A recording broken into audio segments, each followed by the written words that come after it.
Then let us go in 3, 2, 1. Merry Christmas and Happy New Year from the All in Loyalty podcast. All things loyalty, all in one place. We are doing an express episode today just because there is a lot going on, of course, between the holidays. People are busy with family affairs, with social gatherings that have to take place, but also on a work side. It's just kind of everything going in after the other. But that is not to say that there haven't been some interesting things happening, and how interesting this year has generally been for the loyalty industry. There's a lot going on. There's a lot to go over. So we're going to do a couple of little lightning rounds to go over some winners and losers, some of the biggest headlines of the year, and just in general break down the year of 2025 and what we think is going to be coming for 2026. But first things first, episode 7. We are now 7 episodes in. This has been a very interesting experiment that we've been doing so far, and it has been causing no shortage of very interesting conversations, I feel like. So heading into the new year, Gabriele, first let's start with you. How's it going? How are the Christmas holidays, and how are preparations looking for the new year? The holidays were very good. One food coma after the other during the Same. holidays, like really Italian Christmas. Nobody was really good. Spending some time with the family, and just I have the feeling that on Christmas, almost the whole world shuts down, and it's just like quiet for a few days. So that was really good. And now back at work, preparing working on the last few days of the year and preparing the new year. So very, very excited about that. And yeah, it's good to have a few more days of a bit of a quiet time. What is the classic Italian or Swiss dinner for Christmas, actually? I can talk more about the Italian dinner. There's a lot of food. Lasagna is for sure one of the things that is being done.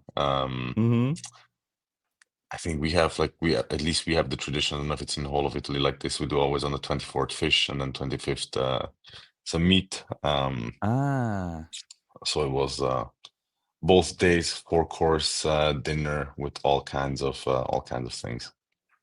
Yeah, we kind of keep it interesting over here too. We like to do a Christmas raclette most of the time. Keep nice. it, yeah, it's super nice.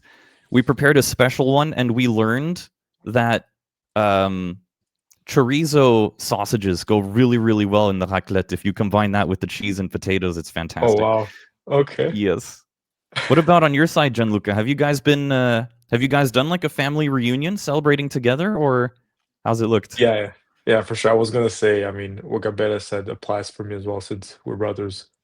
We celebrated Christmas together. The same family. The food coma was shared.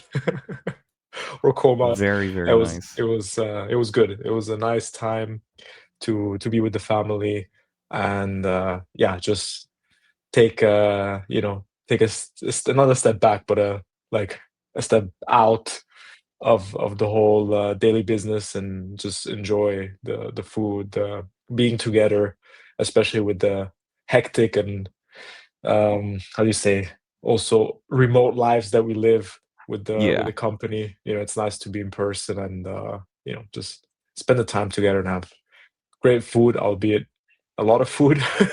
Oh, yeah. Great nonetheless. No, it's absolutely right. I mean, it's the whole time for connection. Like with a lot of my friends, I saw the last couple of days for the first time, like in the whole year, for example, because either you're busy or whatever. And yeah, the Christmas time has always kind of been that sort of reconnection time and spending time with people and everything, because like working remotely has its huge, perks and everything, but you do still need that level of social contact at the end of the day, and it's really nice to sort of wallow in that for a couple of days throughout the holidays. So that's definitely an interesting one. And I heard you talking about the time to, get back and relax and everything. It just reminded me of like a couple of those CEO messages that you'll hear on LinkedIn, where they basically all say the same thing. I take the holidays to sit back and reflect and really gather some of my chief learnings and learn how to apply them for 2026. I mean, everybody does it, but it's like, it's an essential LinkedIn post for a lot of people.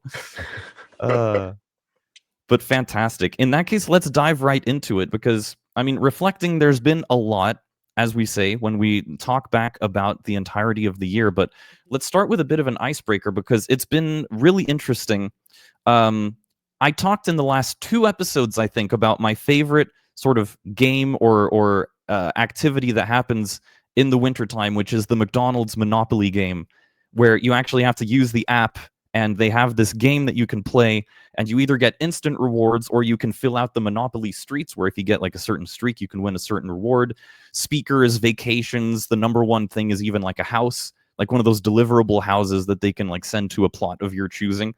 Uh, Very interesting stuff, and it always causes me to visit McDonald's at least 5 times in the month. Yeah, really spiking up my average.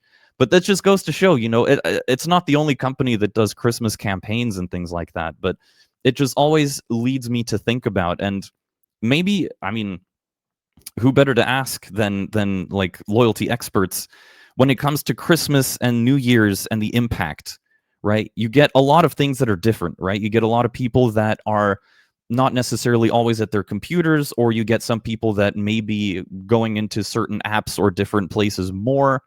So when it comes to the impact that Christmas and New Year's has on the loyalty industry, I mean, for a lot of companies, it's something that you can't really ignore, right? Or it's something that you can absolutely capitalize upon. So I don't know if you guys have any anecdotes or any pieces of knowledge that you may have about like how to best use this time of year to drive loyalty, or maybe pushing out some examples like the McDonald's one. I don't know who best to go to first for this one. Do either of you guys have any interesting examples or anecdotes about this? I would have one, for sure. I mean, it's quite obvious to everyone in the whole world pretty much. I think at this point, maybe maybe even regardless of whether you celebrate Christmas or not, it is that time of the year where everyone kind of goes into some sort of shopping spree, or whether Mm. it's companies also putting sales on in some parts or others. But one thing that at least I experienced specifically oh, none of this holidays, it's also in the previous holidays, is that one thing that I really appreciate, and to me has that loyalty aspect, is the stores or shops that make the whole Christmas shopping as easy as possible for you. One thing is obviously racking up those points because you're just out there buying gifts left and right. But another thing is also within the craze of Christmas shopping, where literally everyone is pretty much at the same time out there, because also time is fairly limited. I don't know about you guys, but I'm one of those people who forgets to buy things until last minute. So it's even more of a chaotic situation. And I really appreciate it when stores have that customer experience where, for example, whether it's gift wrapping, whether it's just checkout process, whether it's, you get there, they help you find the best gifts for your loved ones. That's something that I really appreciate. And I saw this Christmas. I vividly experienced it because I went into a time where just there were so many people, and they had, to one of the stores that I went to buy some gifts. They had a dedicated wrapping station, and just the whole process that they had there was so easy that you could just bring whatever you bought. They'll tell you this is approximate time it takes. Don't worry about it. Within, like 20 minutes, just come back. In the meantime, go do everything else you need to do. You came back, it was perfectly wrapped in the bag. You just leave and you're good. None of that. Okay, I need to find where to buy the gift wrappers, and it was part of the. It was for free. It wasn't an extra charge. So it's also something that I appreciate a lot because it's not, at least I don't take it for granted. And I think that is part of, especially the loyalty experience. Because to me, now I know, okay, that store, if I'm going to buy last minute Christmas gifts again, I'm definitely going to go there because that's taken care of. Me too. Gift wrapping is probably my least favorite activity when it comes to like prepping for Christmas and stuff like that. So if there's any place that does it for you, then 100%. And I remember in Germany especially, there's a chain of like DIY stuff. And they'll actually, they had, I think last year, they had a dedicated wrapper, like an actual person that's like, hey, would you like this wrap for you? And it is, I can't even describe how happy it makes someone that hates gift wrapping. So Yeah. yeah, it I ends feel up being a you. recommendation for sure. Yeah. Yeah. Do you have anything to add to this, Gabriela? Anything else come to mind for you? I think it's and as Gianluca mentioned, like everybody goes on a shopping spree, so I think also for loyalty, it's a super important period of the year because first of all, you can do a lot of campaigns, as you talked about the Monopoly campaign of McDonald's. So brands can actually think about something fun, something that gives a lot of value back, something that makes just the whole Christmas experience, like the whole holiday experience at the end of the day, much more worthwhile. And I mean, if you think about it, there are so many stores that actually do like 50, 60% of their revenue Yeah. at Christmas because everybody's is buying stuff, or let's say between Black Friday and Christmas. So it's a super important time for businesses, and that's why also I think the importance for loyalty is very high because again, you can give a lot of value back to your customers and also show them appreciation at the end of the year to give them like this last reminder of the year that you're here as a brand for them and you try to Mm-hmm. always deliver value. True. I mean, those were two things that I would have also added from my side. Is like the whole experiential side of it is super important. Number one, I got to be like the typical customer of that too, because normally I'm super organized with Christmas and I don't want to deal with the Christmas shopping, and I buy my gifts towards the end of November already, just so that I can like show off to everybody that's stressing out about it. But this year, I was one of those people on the 23rd in the afternoon in like the busiest mall ever, who was like shoulder to shoulder with everybody, like hustling to go to this store and that store and everything. And it was just an absolute nightmare. And it's true that any store that does whatever is necessary to try and make the experience even slightly easier for you suddenly Yeah. feels heroic, Yeah. super duper important. And secondly, another aspect that I've noticed, especially when you're talking about loyalty and like remembering a brand in your head, has been the whole wrapped phase that happens. So, which all started with Spotify, right? Spotify Wrapped, where if you've been like a frequent customer of something for a year, they'll actually show you metrics based on what your activities have been. And Spotify really set the trend there because people really started sharing it. They made it super shareable that you can just instantly post it to your Instagram story or your TikTok or whatever. I listen to a lot of this band. I love this genre. This was my most listened to album. And it's huge because I think the success shows in like every other company starting to make their own versions of Wrapped, right? There's even a Discord Wrapped at this point. It's like, which server did you spend the most time and whatever. And it's cool because number one, it is something memorable, right? It's a little activity at the end of the year that you can really reflect on and think back and like, oh, I did listen to that one a lot and everything. And then it shows you the amount of minutes you listen to, and it's like, okay, it's like reminding you of how loyal you are without even like seeming that pushy. That always seemed very cool to me. And it's I mean, everybody goes back to it, and then it becomes shareable. So it even becomes marketing material that's like incredibly organic, and that ended up being super viral because it turns out everybody started sharing this stuff. And then it got adapted to everybody. So we even noticed who was it? Marriott Bonvoy even did their Wrapped in review for people that were, staying regularly at their hotels. How many points you earned, how many points you exchanged, how many nights you stayed, and stuff like that. So that would be an extra addition on my side. I love seeing that. I mean, it's more like catered towards the New Year's thing, but I think it's a really interesting metric, and it was like a sort of niche that didn't exist, and Spotify just sort of created it, and then every other company followed suit. So that was just like innovation wise a really interesting one for me. Absolutely. Yeah. Yeah.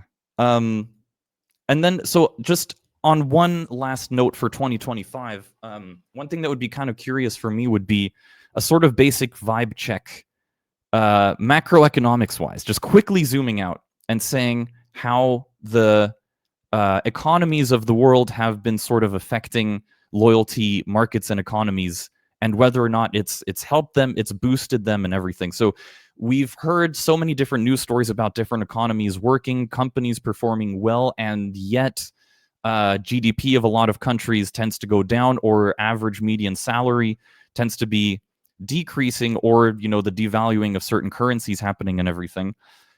Do you guys think that there's a chance? I mean, we sort of breached this topic a little bit in past episodes, but do you think that this sort of increasing cost of groceries and stuff like that has affected the attitudes with which people approach loyalty programs and loyalty rewards?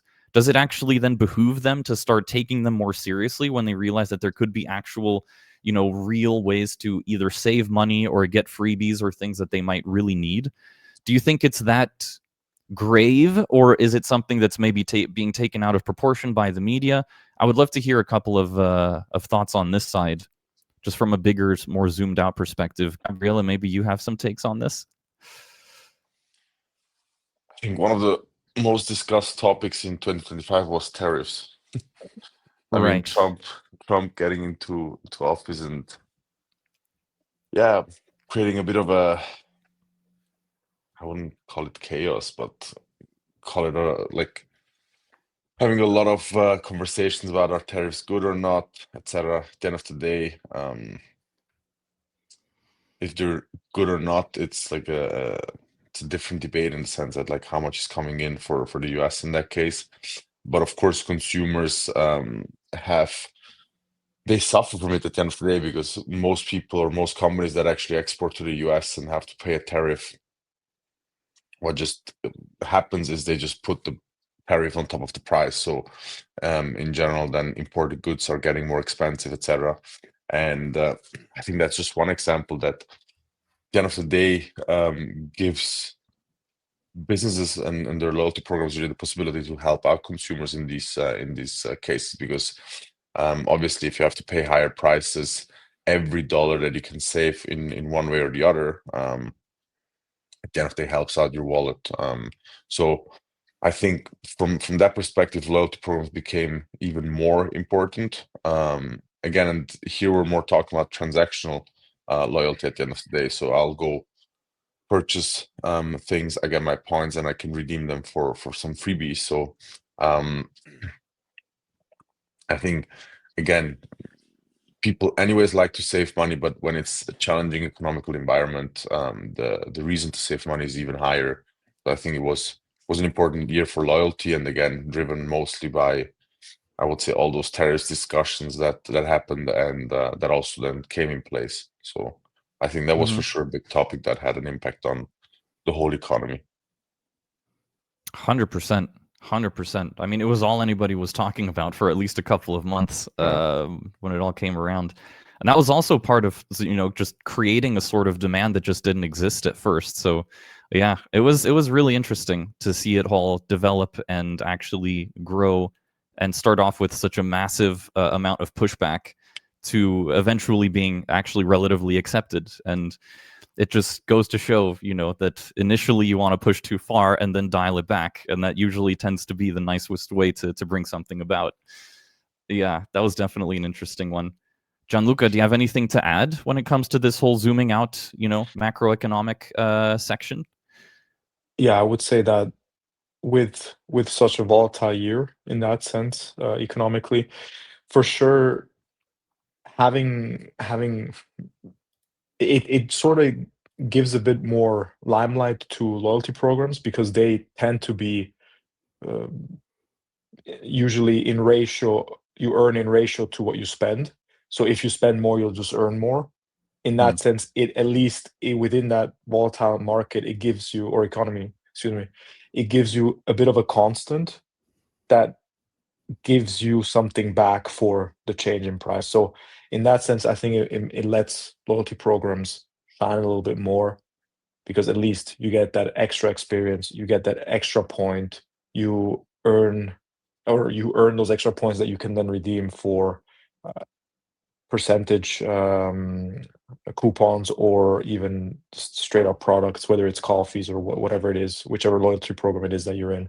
So at least having that as a constant is also nice to see.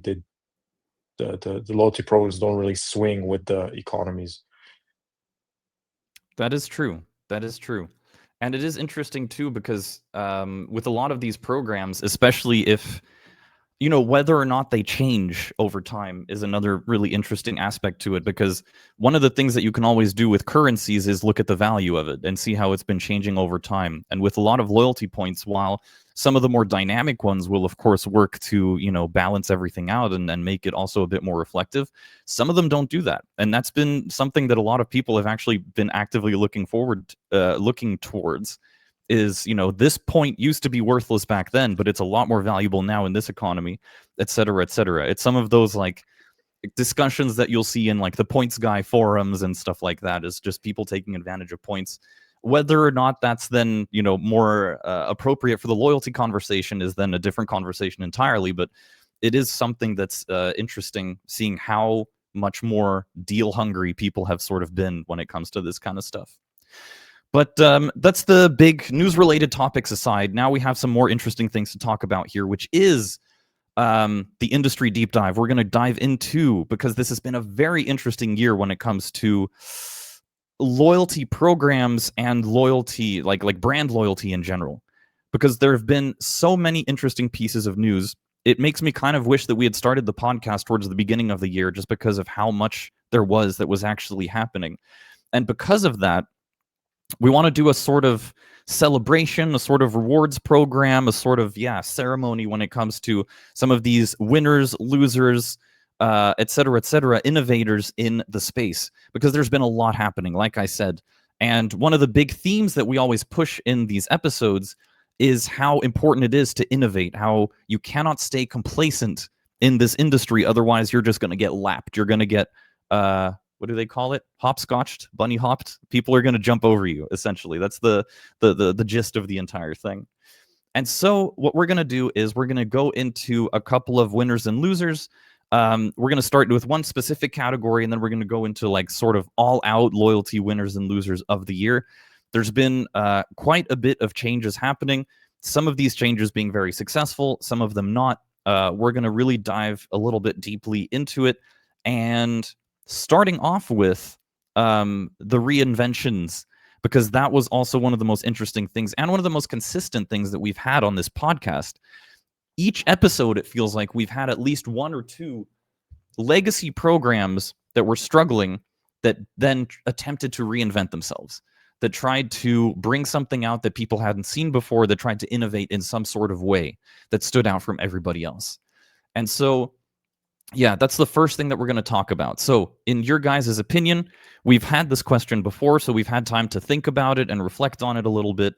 A legacy program that reinvented itself successfully.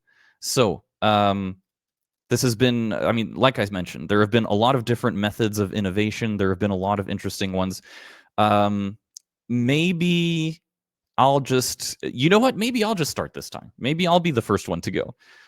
When it comes to loyalty system innovations, for me, one of the most interesting ones has been a very interesting sort of merger that happened, that the brainchild of which became Atmos Rewards. So just to dive in slightly into this one, because I don't want to spend like too much time, because we're already sort of short on time.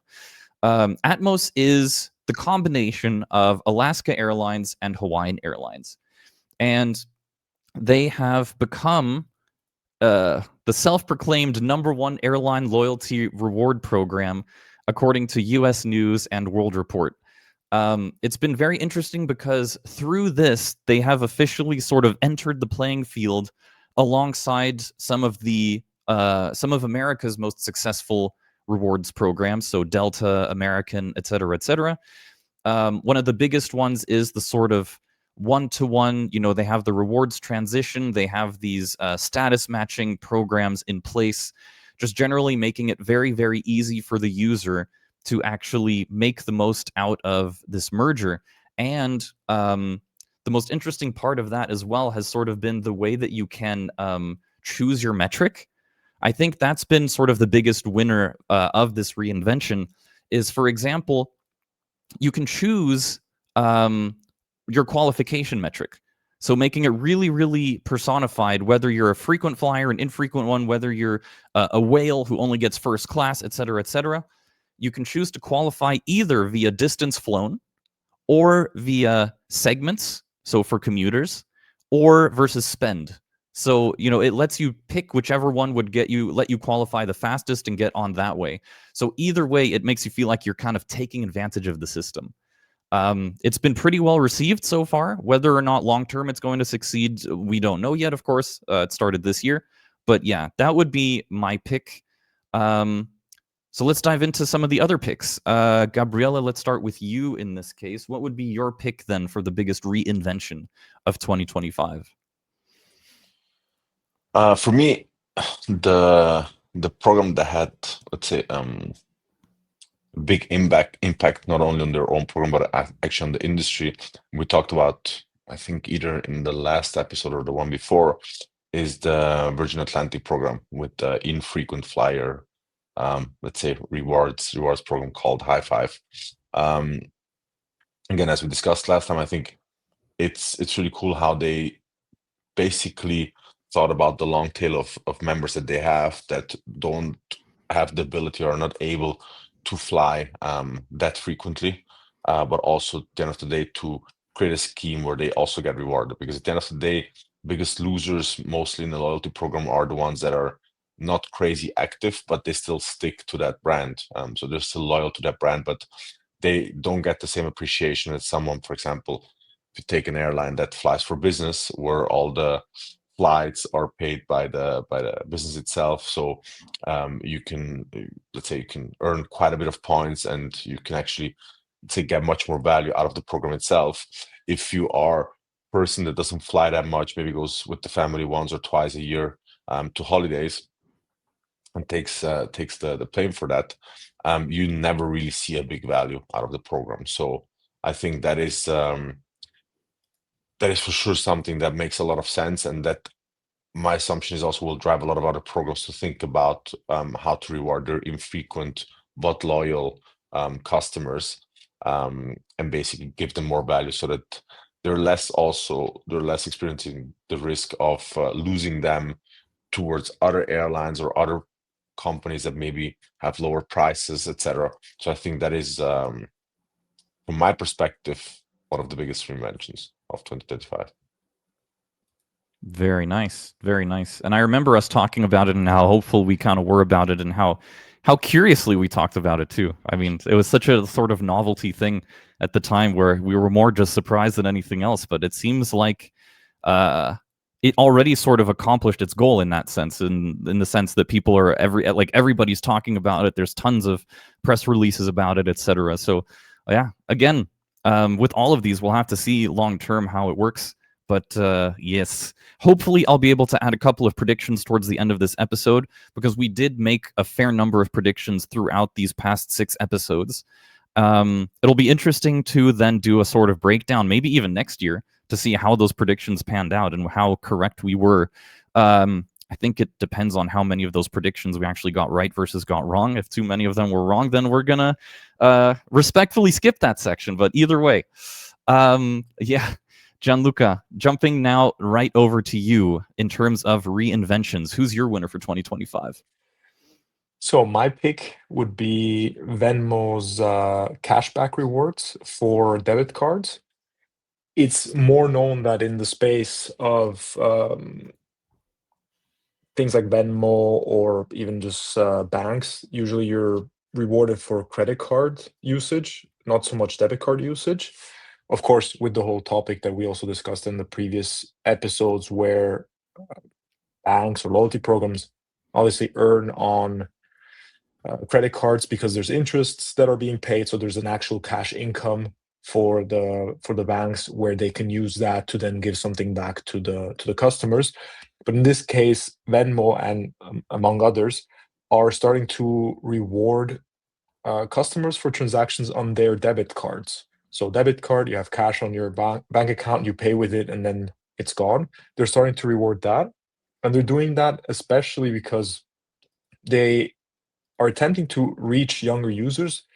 There's a study that was cited in the article that we also talked about in the previous episodes, where they see that 51% basically of older generations use credit cards compared to 39% of Gen Z users that use credit cards and prefer debit cards versus credit cards. Mm. So it's super cool to see that they're also adjusting for younger generations and making sure that they are loyal to their product. So in this case of Venmo, that they don't go to another bank or they don't use another financial service, but really stay with Venmo. And two cool things that they did is it's not only spend with your debit card, but it's also if you have an auto top up of your debit or of your account. So if you reload the balance and are always in net positive, so to say, you get percentage cash back on that. And even Mhm. if you receive money onto the Venmo account, so I assume they don't go into specifics here, but I assume it's if you receive the salary, for example, on your Venmo, or any other income that you have directly on the Venmo, you get 5% cash back on that, which is huge. And it That shows is Venmo huge. wants younger generations to hold their money onto their products and not go to a competitor or even to other banks. So it's really cool to see that they do that. And on top of that, it's not just cashback that they then use for products. It's the way they also did it is really cool because they're packaging redemption. They have redemption packages where, for example, you have DoorDash, Domino's, Walgreens, or you have TikTok, Uber Eats, McDonald's. There are all these packages that you can choose, and based on the package you choose, you have then awesome redemption options you can use it for.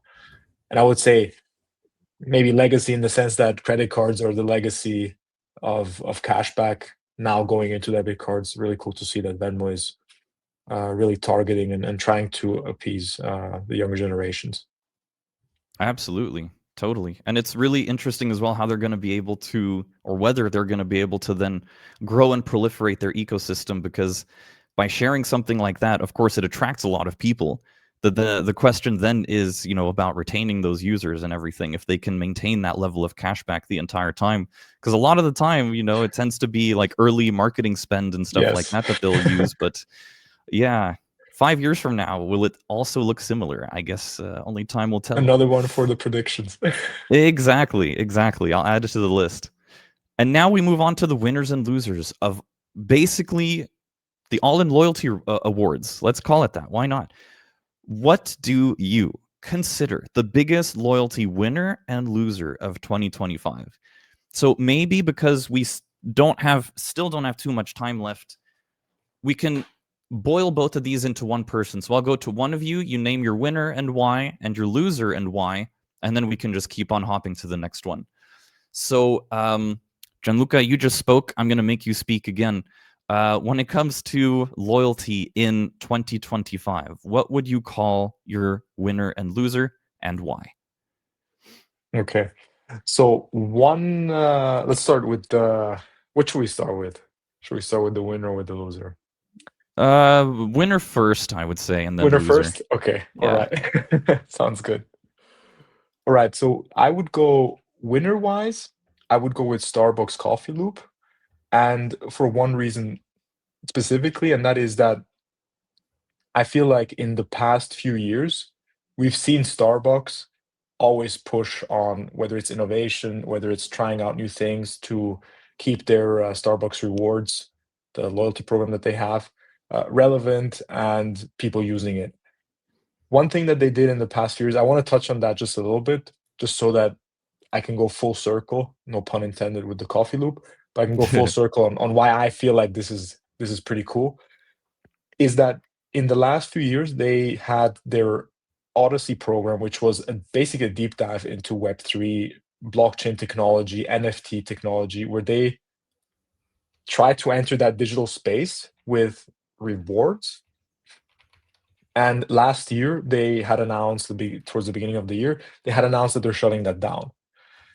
Obviously, the NFT market or space in general boomed in 2021, 2022, and that's also probably why they ventured into that to kind of hop onto that bandwagon and innovate on that and also have the option to test new things. And I think that's pretty cool. Like if they wouldn't have done that, who knows? They would have never known if it's something viable or not. But what I find cool is that they basically went from super mega high tech, like cutting edge, half the world doesn't even understand what's going on with NFTs and what those are, to, okay, this year we're launching Coffee Loop, which is buy 9 coffees, get the 10th for free, which is basically going back to the most basic version of a loyalty program that existed since the dawn of loyalty programs. And I have the feeling that amongst all the complexity that we see in loyalty programs and people trying to think of, okay, how can we make it more appealing? How can we do this? How can we do that? They thought, why don't we just make it easy?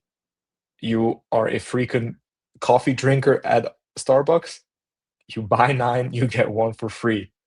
It's kind of like a no-brainer. If I always pass by Starbucks or I pass by its en route and I know I have 9 or I have 8, let me just pass by again because I can get the 9th and therefore I can get the 10th for free, you know?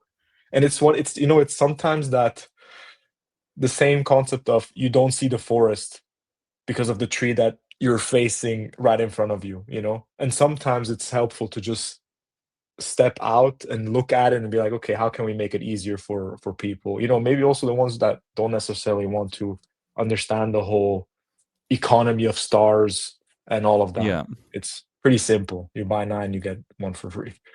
So I would say that's for me, that's one of the winners in that regards.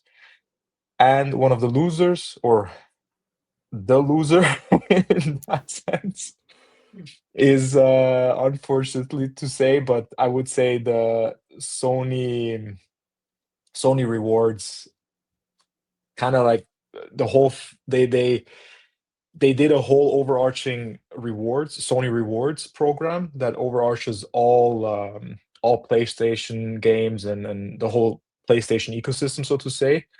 And the biggest reason why they, to me, are the biggest loser in 2025, again, Sony, sorry for saying that, but they simply they must have gone with an assumption about how their customers function. And the way it works, what they introduced, they used to have PlayStation Stars, which was or PlayStation Rewards, which where you earn stars and then you could redeem those stars for games. So sort of similar to how Nintendo does it. You spend money, you get a percentage, or you get points for the money you spend, and then those points you can use to buy games or buy any other things. That's what they used to have. And what they now have with this is essentially you play the games, you complete challenges, you get trophies, which is something that everyone knows in gaming. And the way you reward it is, okay, you achieve the trophy, let's say a gold trophy in that game. Now you have the right to buy merchandise of that game that is exclusive to people who won the trophy, which in and of itself has a cool aspect. And I think they banked on the fact that gamers love bragging rights. They love to say, I'm the only one that achieved that challenge, and that's why I'm wearing this t-shirt, and no one else has it, you know? But they also forgot that gamers are not necessarily willing to just achieve a challenge and then having to pay for that merchandise. Merchandise that maybe they're not even interested in paying for, but would be cool to have, you know? The trophy alone is already the bragging rights. If I received the shirt with it, even cooler. But just Yeah. getting the right to buy it, that didn't fly so well with the customers. And that's what the biggest feedback was from pretty much the whole PlayStation community. Is like, thank you for giving us the right to pay you for merchandise. Interesting. Yeah. Yeah. And that's Know your why customer. that's why it also flopped. And the feedback was definitely not on the positive note, and hence my pick. Very nice. Very nice. Very well reasoned conclusions as well. 100%. Let's jump straight over to Gabriela because time is running short. So, what are your winners and losers when it comes to 2025, sir? For me, the winner is Built Rewards. So the US loyalty program that basically rewards you for paying your rent in time. I think they have a huge amount of traction. They just hit $10 billion valuation now this summer. a year ago they were at $3 billion. So they had a huge amount of traction. I think it's amazing how they, first of all, reward something that you pay every month, your rent, and that is actually one of the most boring things, and nobody actually thinks about it because you just like, it's like obvious you live somewhere and you just pay rent. But actually to create a marketing engine for all these landlords and creating there something that not only connects something to a very, let's say, connects you more to a kind of a boring commodity topic like your rent, but also actually connects you to your neighborhood, because the idea there is that you can actually then start earning rewards also at the different coffee shops, hairdressers, etc., that are around you. So it does a really good job at expanding from your rent to your neighborhood, but then also having all these integrations with the airlines where you can literally convert in almost any frequent flyer program your points.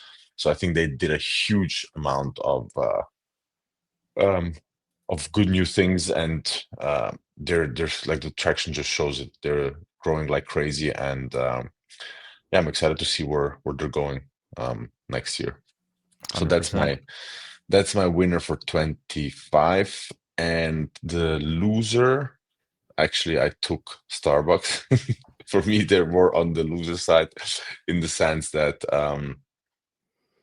they, anyways, I think had a bit of a rough year after the new CEO came in, Brian Nickel, that came from Chipotle. So they, anyways, have a lot of, like, he did a lot of good things, but also there are a lot of conversations that Starbucks is not the same culturally, not really aligned with, let's say, where Starbucks sees themselves. And I have the feeling it shows also in their loyalty strategies. Gianluca mentioned last year they closed the NFT, Starbucks Odyssey NFT program, which, to be fully honest, I anyways didn't like, because at the end of the day, they have a super strong program that anyways works well.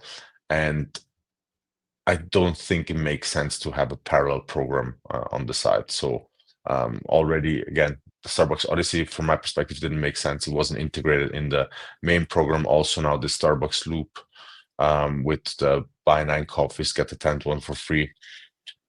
It's something that you can easily integrate in your current program as a campaign, where you don't need basically a separate thing for just some users. So from a strategic perspective, I don't understand at all what they want to achieve with it.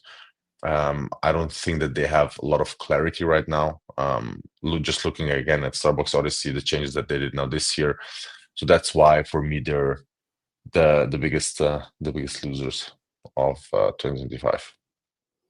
All right. Yeah, it sounds like there's just a little bit of strategic redoing that needs to be happening, or bringing on the right loyalty managers or something like that. Usually there's always some solutions that happens eventually, and a lot of the time I've 100%. noticed it's from hiring the right people.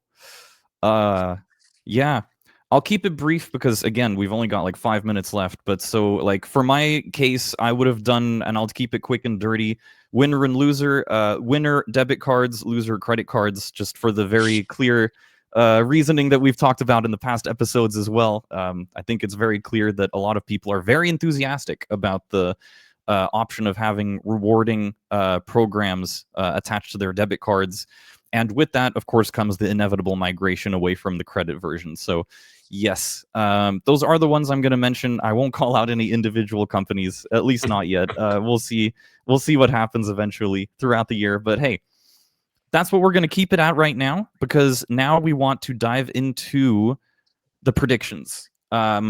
We'll keep it on like one word and like just one or two sentences for what those predictions are going to be, for what we think is going to be some of the leading loyalty trends of 2026. I'll set the stage very briefly. I will say, interestingly, emotion. I think I think way too much stock has been put into the tangible sort of rewards side. And I think people have been looking a little bit too much away from that sort of brand loyalty that gets people loyal to specific brands in the first place. So we've talked about like the Apples of the world, the Harley Davidsons of the world, the ones that promote a lifestyle rather than a reward, which should probably just be on top of everything else. So that would be mine.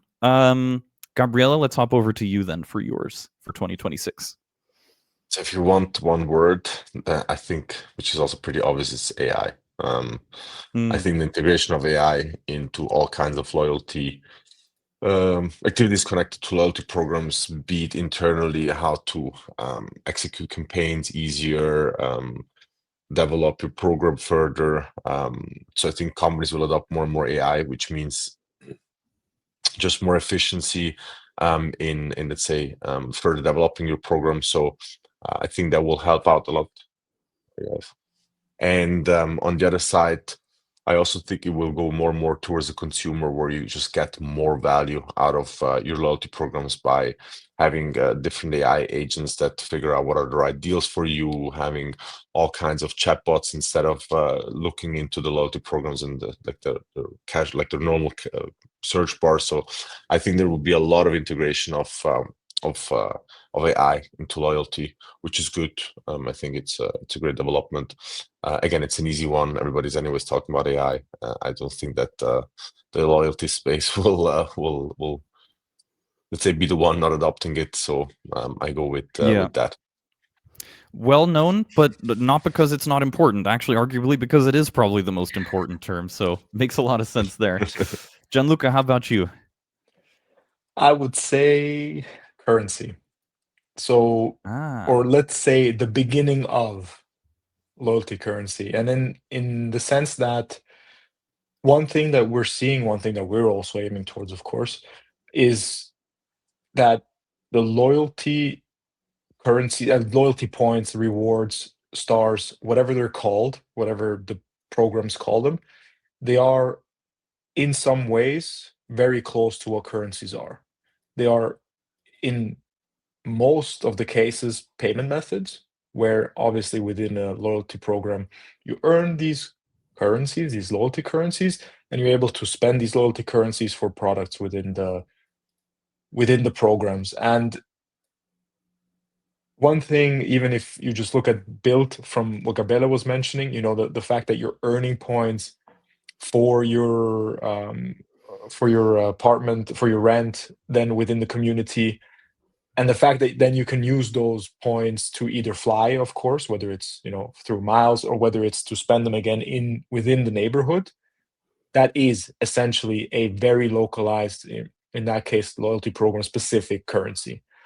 And I believe that going forward, in this case 2026, it's the beginning of more and more of this concept coming out, and connections being made, and partnerships being made, and just the whole, as we say, loyalty rewards economy becoming a little bit more liquid, a little bit more more liquid for customers and consumers to actually use these points to buy or to get things that they want without having to spend money, or at least having to spend less money than they would normally. Good predictions. All right. So emotion, currency, and AI. Excellent, excellent.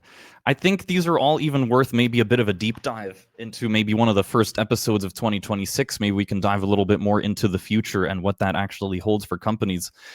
But for now, we've had some great reflections. We've had some great predictions. I will add a couple of the predictions that we made in the past couple of episodes right after this, so we'll be able to dive into that maybe as a sort of post-credits little thing. But for now, 7 episodes in, we can maybe call this season 1 of All In Loyalty. We can do it year for year. And it's been a very, very exciting time. It's honestly, I'm always looking forward to these episodes to be able to talk about these sort of programs and their implications and developments with you guys. It's really interesting always to sort of break it down, exchange ideas, judge these programs, whether or not they're going to work or everything. And just, I think we need to slowly get things to a close for now. But guys, for now, for us, it is currently between Christmas and New Year's. So I think we can speak for all of us when we say from the Kibi team, Merry Christmas and ein guten Rutsch, which in German means have a good slide into the new year. We say that in Bavaria. I don't know if you guys say that as well in Zurich. Yeah, very nice. We do. Very nice. Any final closing messages from you guys? I think it was a really cool experiment. This podcast. I think it's nice that we just have the possibility to casually talk a bit about the loyalty topics. Also, the cool thing is, and maybe interesting for the audience, nothing is scripted. So it's literally we just have the questions and then we wing it during the podcast. I think it's a really cool setup. We can talk very freely and authentic. So I really like the format that we're testing here. I hope the audience likes it. And again, happy New Year to everyone, and to a very successful 26. Final words from Gianluca. Excited for 2026 and looking forward to the awesome things that will be. That's pretty much it. Guys, thank you so much for listening and wishing everybody a good, healthy, strong start to the year of 2026. Enjoy the celebrations, and hopefully we will catch you all in episode 1 in January of 26. All right. Have a good one, everyone, and take care. Thank you for watching. Thank you. Ciao, Happy guys. New Year. Bye-bye. Ciao, ciao. Thank you. Happy New Year.